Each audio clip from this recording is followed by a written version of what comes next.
दोस्तों, कलयुग का अंत कब और कैसे होगा? जैसा कि हम सभी जानते हैं कि वर्तमान समय में जो चल रहा है उसे कलयुग के नाम से जाना जाता है। सनातन धर्म ग्रंथों के अनुसार 4 युग हैं: सतयुग, त्रेता युग, द्वापर युग और कलयुग। मित्रों, प्रत्येक युग का समय निश्चित होता है। जब युग का समय पूरा हो जाता है तब युग का परिवर्तन होता है। युग परिवर्तन के अनुसार युग के अनुसार सब कुछ बदल जाता है। मनुष्य की आयु, उसका विकास बदलता है और सभी जीव उम्र के अनुसार बदलते हैं।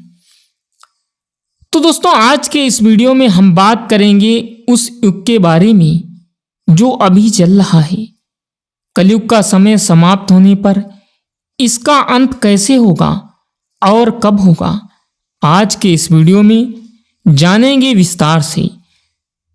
तो आप सभी दर्शक वीडियो के अंत तक जरूर बने रहना। जानकारी पसंद आए तो इसे लाइक भी करना और चैनल पर नए हो तो चैनल को सब्सक्राइब करके बेल आइकन को प्रेस कर देना। चलिए बढ़ते हैं वीडियो में आगे। प्रिय मित्रों, कलयुग की आयु हिंदू धर्म और पुराणों के अनुसार 4,32,000 वर्ष बताई गई है। हर युग में पाप बढ़ने पर इस युग की आयु समय अनुपात 4:2:2:1 से घटती रहती है।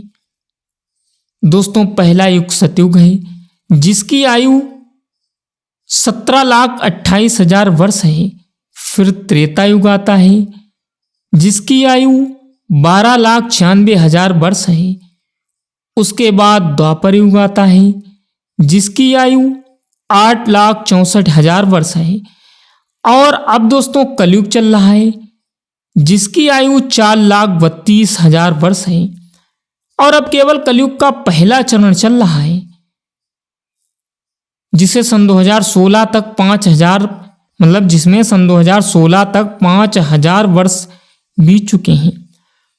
तो इस प्रकार कलयुग खत्म होने में अभी काफी समय बाकी है। पुराणों में कलयुग के अंत और अंतिम चरणों का उल्लेख मिलता है कि कलयुग का अंतिम चरण कैसा होगा। आइए जानते हैं। दोस्तों, अब आपके दिमाग में चल रहा होगा कि घोर कलयुग कब आएगा। मित्रों, धर्म ग्रंथों के अनुसार घोर कलयुग में धरती पर इतने पाप बढ़ जाएंगे और इंसान आपस में इतना लड़ाई और झगड़ा करेंगे कि इसी में ही उनका जीवन व्यतीत होगा। इस धरती पर उस समय भगवान का कोई अस्तित्व नहीं रहेगा। इंसान सब अपने अपने मतलब के होंगे। दोस्तों, उस समय भगवान की पूजा कोई नहीं करेगा, आराधना करने के लिए भी नहीं होगा। बस भटकते हुए आत्मा इस धरती पर रह जाएगी। पापों की कगार इतनी भर जाएगी और आने वाले समय में इंसान का ही मांस खाएंगे। दोस्तों, धार्मिक ग्रंथों के अनुसार कलयुग के अंत में हत्या, चोरी, बलात्कार, ब्लैकमेल सबसे अधिक होने की संभावना है, जिससे पृथ्वी का रंग बदल जाएगा। क्योंकि उस समय मनुष्य एक दूसरे के खून के प्यासे होंगे और उस समय इस धरती पर मानव रक्त बहेगा। कलयुग के अंत में मनुष्य की मनोदशा इतनी खराब होगी कि एक पिता अपने पुत्र को नहीं पहचान पाएगा और ना ही पुत्र अपने पिता को पहचान पाएगा। पिता की मृत्यु के बाद पुत्र श्राद्ध भी नहीं करेगा, पिता की आत्मा की शांति के लिए प्रार्थना भी नहीं करेगा। उस समय मनुष्य में धर्म का ज्ञान पूरी तरह समाप्त हो जाएगा और उसके बाद ही कलयुग का अंत होगा।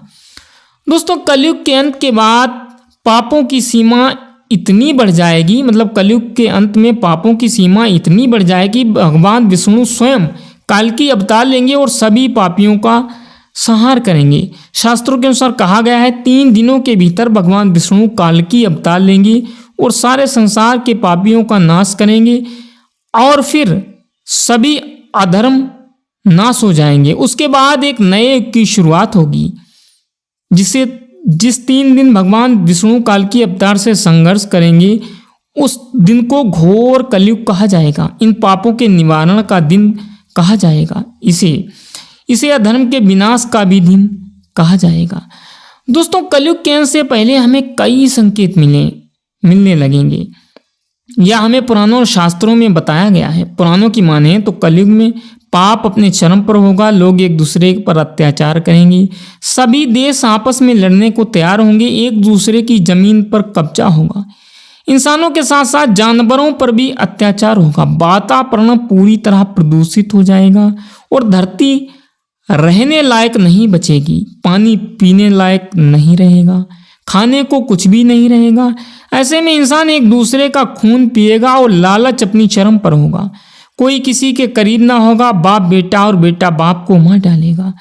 दोस्तों, पैसे के पीछे भागेंगी, दुनिया में हाहाकार मचेगा, हर तरफ आतंक फैला होगा, लोग एक दूसरे पर अत्याचार करेंगे, हत्या करेंगे, लूटपाट करेंगे और हर तरफ पाप ही पाप होगा। अब आपके भी मन में ये सवाल आ रहा होगा कि कलयुग का अंत कब होगा, तो आइए इसके बारे में भी थोड़ा जान लेते हैं। दोस्तों, ब्रह्म विवाद पुराण में भगवान कृष्ण कहते हैं कि कलयुग अपनी शुरुआत में 5000 साल के बाद समाप्त होगा और उसके बाद स्वर्णिम युग आएगा। शास्त्रों के अनुसार समय अवधि को विस्तार से वर्णन किया गया है। दोस्तों, इसके अनुसार हमारे पितरों का एक दिन और एक रात और मनुष्य के एक महीने के बराबर होते हैं, वहीं देवताओं का एक दिन और रात मनुष्य के एक वर्ष के बराबर होता है। दोस्तों, पुराणों के अनुसार जब कलयुग पूरी तरह से अंत हो जाएगा तब धरती पर जीवन की एक नई शुरुआत होगी। प्रकृति फिर धीरे धीरे पूरी तरह धरती पर फैल जाएगी, इंसान फिर से धरती पर जन्म लेगा और एक नए युग की शुरुआत होगी। इस नए युग में ना तो कोई पाप होगा और ना ही कोई पापी होगा, सभी इंसान मिलकर रहेंगे और स्वास्थ्य जीवन जिएंगे।